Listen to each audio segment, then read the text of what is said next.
salam kebangkitan, salam penuaian, salam terobosan, dan salam kita semua masih hidup.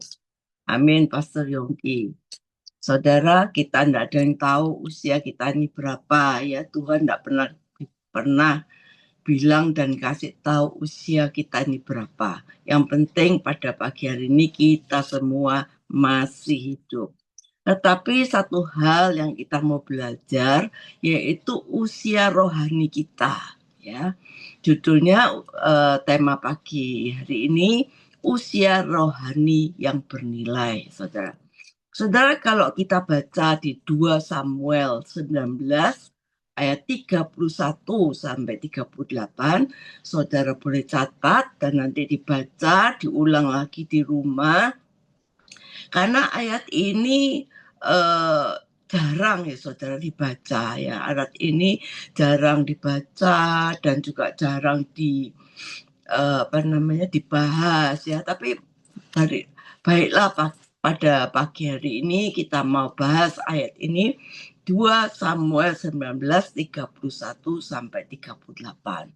Saya akan mengisahkan sebentar, itu mengisahkan bagaimana di momentum Raja Daud setelah dikudeta sama Absalom anaknya, terus ngungsi, saudara, tinggalkan kerajaannya dan karena apa? Karena Raja tahu tidak mau bertengkar dengan anaknya sendiri yang dibesarkannya sendiri ya. Akhirnya Absalom dibunuh oleh Yoab ya, ini Absalom anaknya itu ya. Jadi Daud ini dikudeta sama Absalom anaknya ini yang dibesarkan sendiri saudara, sampai akhirnya daripada ribut ini Raja Daud ini meninggalkan kerajaannya saudara. Dan kita lihat akhirnya Absalom dibunuh oleh Yoab panglimanya.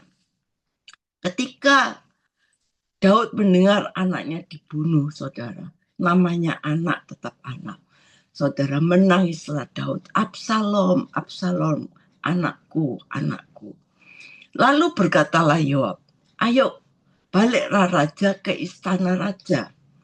Saudara, dalam perjalanan balik itu, Raja Daud disambut oleh seorang bapak yang bernama Barzilai, yang usianya 80 tahun, saudara. Kalau saudara baca di dalam 2 Samuel 19 ayat 31, dikatakan juga Barzilai, orang Gilead itu telah datang dari Ragilim dan ikut bersama-sama dengan Raja Daud ke sungai Yordan untuk mengantarkan Raja Daud sampai di sana. Saudara, Barzilai ini sudah sangat tua, 80 tahun umurnya. Ya, ia menyediakan makanan bagi Raja Daud selama ia tinggal di Mahanaim, sebab ia seorang yang sangat kaya. Saudara, kita lihat bahwa Bapak Barzilai ini orang yang berada, orang yang kaya. Saudara, dia jamu menemani Raja Daud ya. Dia siapin banyak makanan ya, mungkin tim ayam, ikan tim, capcay, kepiting, burung dara, pokoknya apa saja diberikan kepada raja yang baru dikudeta anaknya dan mau balik ke Israel dengan segenap hati, sampai Raja Daud ini terberkati dengan semua yang disiapkan oleh Barzilai, saudara. Kemudian ayat selanjutnya berkatalah raja kepada Barzilai, ayo ikutlah aku akan memelihara engkau di tempatku di Yerusalem. Saudara, luar biasa ya. Daud mengatakan, aduh Barzilai, kamu ini luar biasa. Umur berapa kamu ini sekarang? 80 tahun raja, sudah tua. Ayo ikut aku ke istana, aku akan pelihara kamu. Aku akan jamin hidupmu. Aku akan rawat kamu. Mungkin sampai nafas akhir hidupmu. Ayo pindah saja ke istana, saudara. Itu Raja Daud itu rasanya ingin memelihara sebagai balasannya. Tetapi Barzilai menjawab kepada raja, berapa tahun lagi kah aku hidup sehingga aku harus bersama-sama dengan raja ke Yerusalem, ke istanamu. Dia bilang dia kan sudah tua, mau berapa langkah lagi aku tuh bisa ke istanamu itu. Sekarang ini aku sudah berumur 80 tahun. Masakan aku masih dapat membedakan antara yang baik dan yang tidak baik? Atau masih dapatkah hambamu ini merasai apa yang hamba makan atau apa yang hamba minum, ya? Atau masih dapatkah aku mendengarkan suara penyanyi laki-laki dan perempuan? Apa gunanya hambamu ini nanti menjadi beban bagi Tuanku? Itu ayat 35, saudara. Ternyata kita lihat bahwa Barsila ini umurnya 80 tahun. Dia bilang bahwa mataku nih nanti nggak bisa lihat yang baik dan jahat. Mungkin matanya ini yang satu katarak ya, yang satu glaukoma. Kan umurnya sudah 80 ya. Nggak bisa melihat dengan jelas ya. Blerek, saudara. Orang Surabaya bilang blerek. Mata sudah nggak terlalu jelas. Dia bilang lagi, katanya, aku tidak bisa mendengar suara penyanyi laki dan penyanyi perempuan. Kelihatannya telinganya juga kurang pendengarannya ya. Kalau bahasa Surabaya dikatakan budek, saudara. Gak bisa dengar. Umurnya 80. Terus dia bilang lagi, apa hamba makan atau hamba minum ini hamba tidak bisa merasakan lagi. Jadi lidahnya yang sudah dipakai 80 tahun ini sudah mati rasa barangkali, saudara. Jadi asin, pahit, manis semua itu sama. Wes pokoknya ditelan aja, saudara. 36 berkata, sepotong jalan saja hambamu ini berjalan ke seberang sungai Yordan bersama-sama dengan raja. Mengapa raja memberikan ganjaran yang sedemikian kepadaku? Barsila bilang, Tuan Raja terima kasih. Aku nih loh kasih kamu cuma sederhana. Tapi kok kamu memberikan ganjaran yang begitu dahsyat? Biarkanlah, ayat 37, biarkanlah hambamu ini pulang, sehingga aku dapat mati di kotaku sendiri, dekat kubur ayahku dan ibuku. Tetapi inilah hambamu, anakku, Kimham, ia boleh ikut dengan tuanku raja. Perbuatlah kepadanya, anakku Kimham ini, apa yang tuanku pandang baik. Ayat 38. Lalu berbicara raja, baiklah Kimham akan aku bawa, aku akan perbuat kepadanya apa yang kau pandang baik, dan segala yang kau kendaki daripadaku akan kulakukan untukmu. Saudara, kalau kita belajar daripada pengiringan Tuhan, saudara, dikatakan bahwa Barsila ini mencapai usia 80 tahun. Saudara, kita sendiri nggak tahu ya, kita bisa kayak Barsila enggak ya, umur 80 tahun. Karena kita tahu hidup ini sekarang kena polusi di mana-mana. Kalau Amerika masih bersih, Indonesia banyak polusi, saudara. Kadang-kadang polusi bisa membuat kita pilek, batuk ya. Micin ada di mana-mana, saudara. Kadang-kadang kita sudah kurang olahraga, tidak menjaga healthy life kita juga. Dunia membuat kita stres dengan tekanan-tekanan. Saudara, banyak teman-teman saya umur 70 sudah berangkat. Bahkan 50 sudah berangkat kena stroke. Tapi, saudara, di sini Tuhan mau berbicara lewat pesan ini. Tuhan tidak menilai umur biologis kita. Yang Tuhan nilai, yang Tuhan utamakan, itu adalah umur daripada rohani kita. Saudara, semoga saja sih kita bisa lebih daripada 80 tahun. Kita jaga fisik kita baik-baik ya.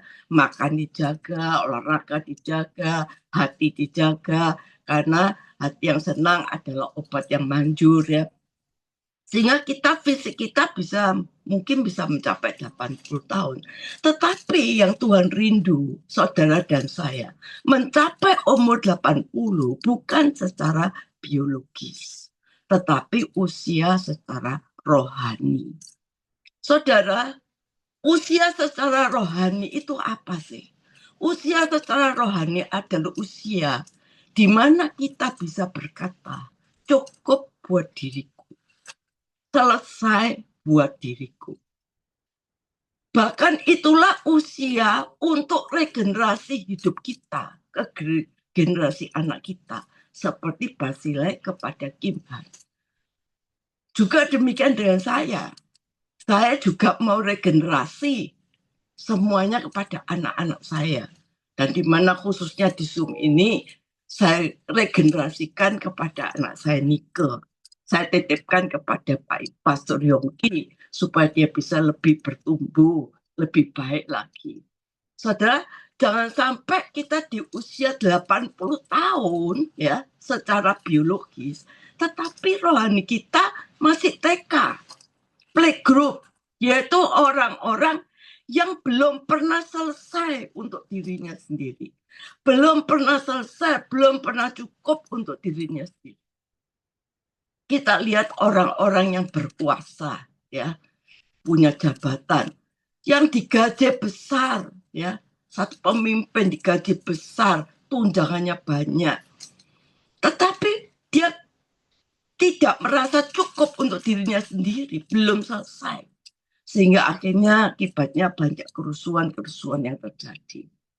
Saudara, orang yang usianya belum tua rohani itu akan kurang terus. Dan ini yang disebut melarat yang sejati. Gak pernah cukup. Karena firman Tuhan mengatakan cukupkan dengan apa yang ada padamu. Saudara, Barsila ini di perikop ini berkata, sudah cukup buat saya. Selesai buat saya. Tuhan, ini waktunya saya promosi anak saya Kim Han.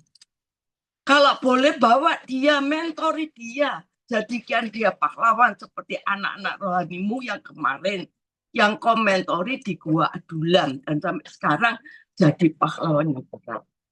Saudara, saya rasa ini semua orang tua demikian. Saya juga akan promosikan anak saya. Lebih daripada saya. Saya merasa saya sudah cukup selesai. Ayo sekarang colek orang yang di samping saudara. Mungkin di samping saudara ada suami atau anak. Colek, tanya berapa umur rohanimu. Colek berapa umur rohanimu sekarang.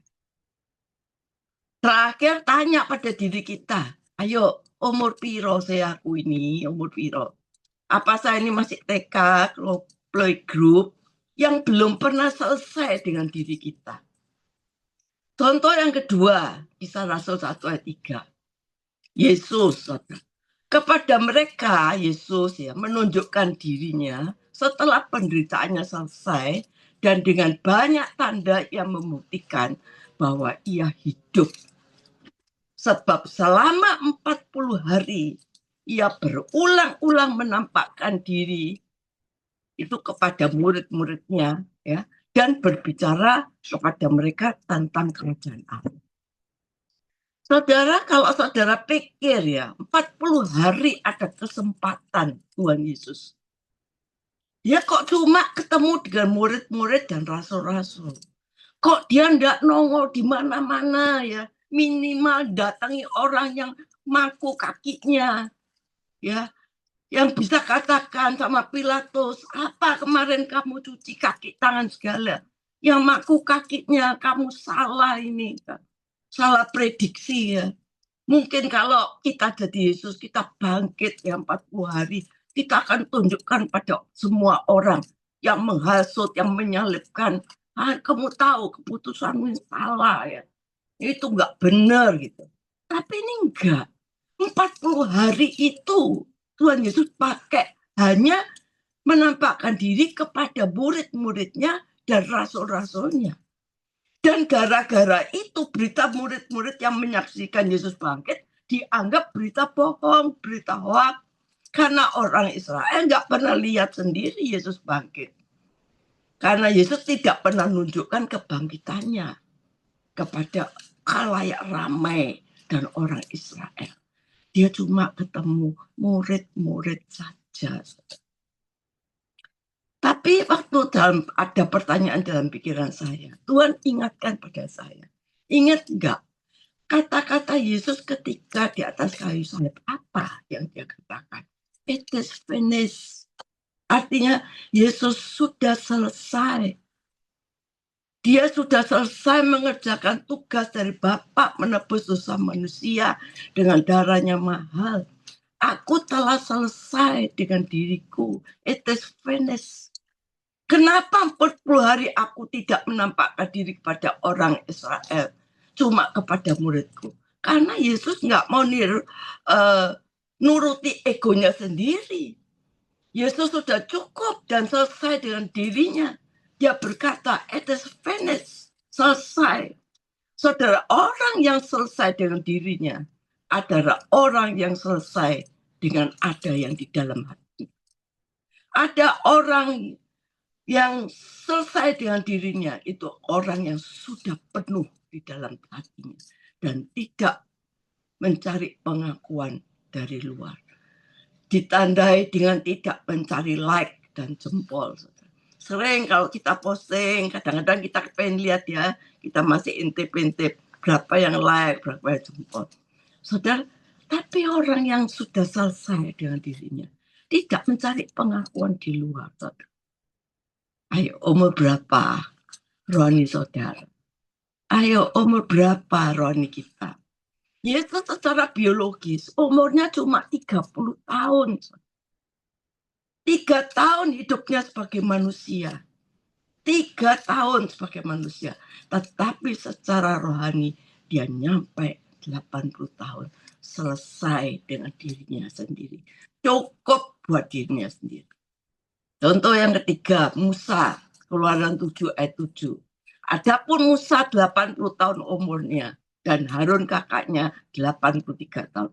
Ketika mereka berbicara kepada Firaun, Keluaran 7 ayat 8, dan Tuhan berfirman kepada Musa dan Harun. Saudara, umur berapa Musa terpanggil melayani raja di atas segala raja? 80 tahun. Untuk Musa hidupnya dibagi 3. 40 tahun pertama, dia menerima pendidikan ilmu di Mesir, diangkat menjadi anak putri Firaun. Dikabarkan dia menjadi panglima perang di kerajaan Mesir dan memimpin Mesir, memerangi banyak hal sampai dia bunuh orang Mesir yang bertikai dengan bangsanya. Lalu dia ketakutan pergi ke Midian. 40 tahun yang kedua dia ada di Midian, kerja saudara, menjadi penjaga ternak dengan majikan yang bernama Jitro. Dan hebatnya Musa diawali dengan jadi karyawannya Jitro, saudara. Bekerja di Jitro sebagai karyawannya. Diakhiri dengan jadi menantunya Jitro. Luar biasa, saudara, hebatnya. Jadi majikan akhirnya naik pangkat jadi menantu. Dari digaji sama Jitro akhirnya jadi ahli warisnya Jitro. Dia membangun keluarga di situ. 40 tahun yang kedua. Setelah 80 tahun totalnya, Musa selesai bangun ilmu, selesai bangun pendidikan, selesai bangun karier, selesai bangun rumah tangga. Sekarang waktunya dia melayani kerajaan surga. Saya harapkan kita semua ada di Zoom ini ya, berumur 80 tahun secara rohani, yang sangat bernilai, yang sudah cukup selesai dengan dirinya sendiri.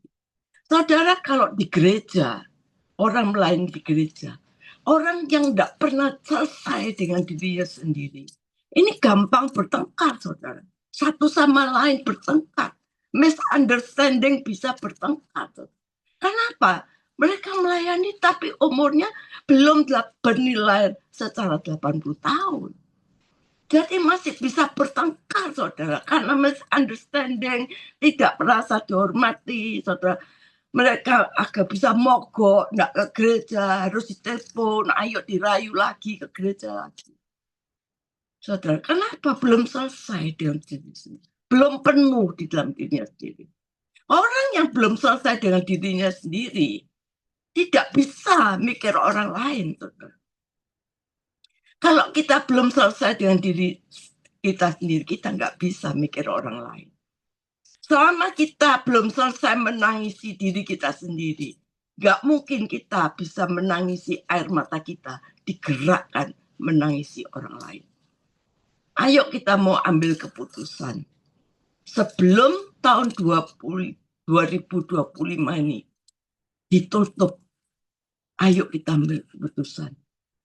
Tuhan, aku mau bertumbuh sampai usia rohaniku 80 tahun.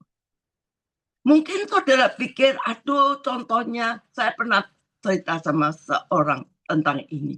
Dan dia bilang, Pujem, contohnya melip-melip. Ya, Yesus, satu Musa, Barsilai kan sudah reot, sudah budak, sudah matanya kabur, lidahnya sudah nggak bisa rasa.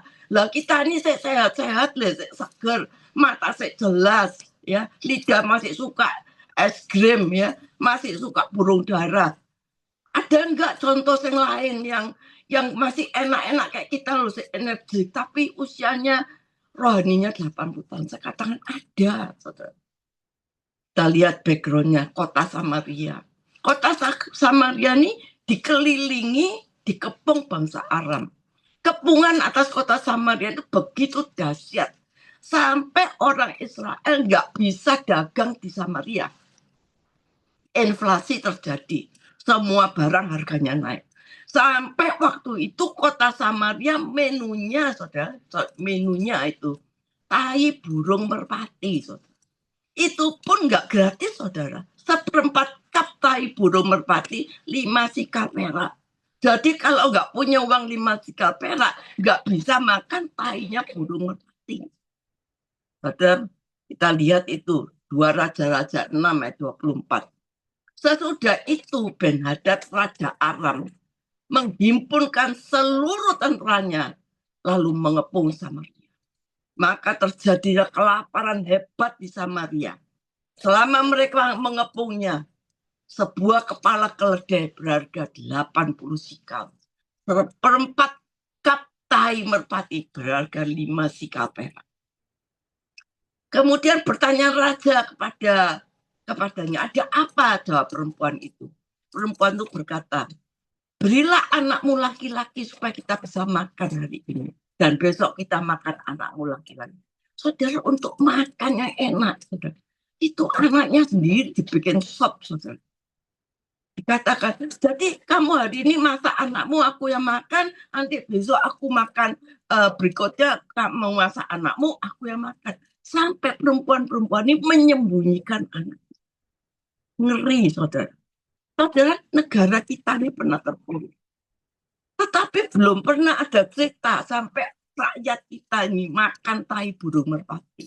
Nggak ada di restoran pesan ya, tai burung dara goreng 2 porsi. Nggak ada, saudara. Tapi ini di Samaria terjadi. Saudara, 1/4 cup tai burung dara 5 sikal.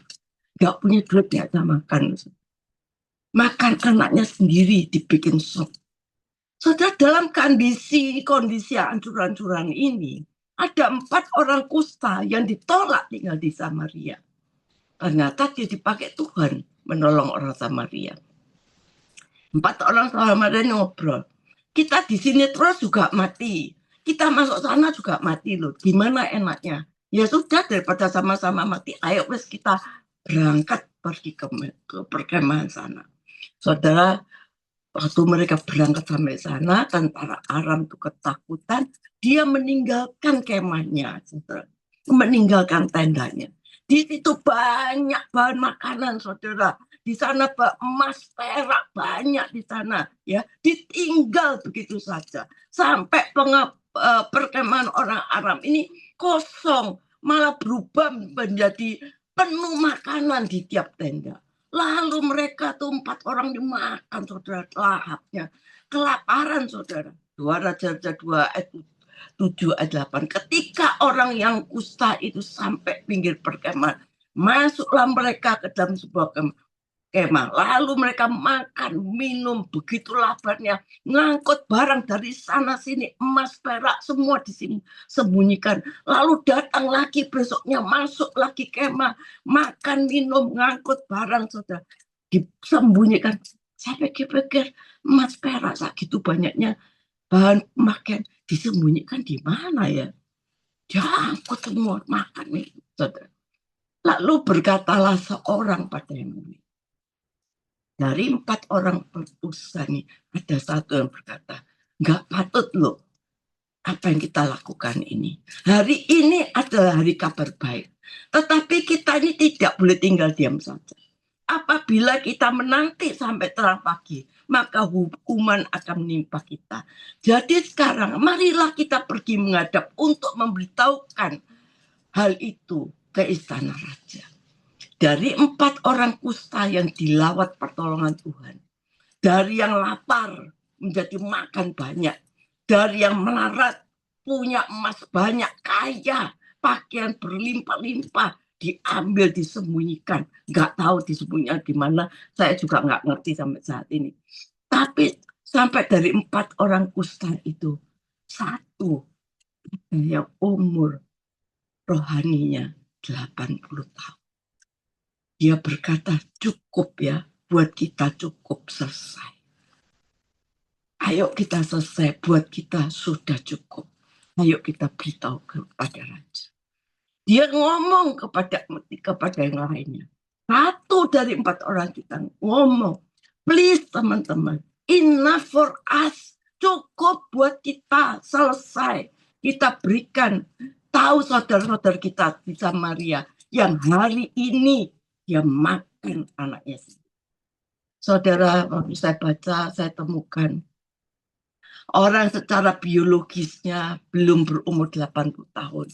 Matanya masih jelas, ya, bisa makan, dinikmati. Tapi di dalam situasi yang demikian, dia bisa berkata, selesai buat dirinya sendiri. Semoga di tempat ini, di tempat Zoom ini, muncul orang-orang yang secara rohani berumur 80 tahun dan bisa berkata, selesai buat aku. Kadang-kadang saya lihat dalam diri saya, masakah saya ini masih TK ya? Apakah saya ini masih anak-anak? Tapi ayo kita mau berdoa. Pimpin aku Tuhan sampai usia rohaniku 80. Bimbing aku Tuhan sampai usia rohaniku 80.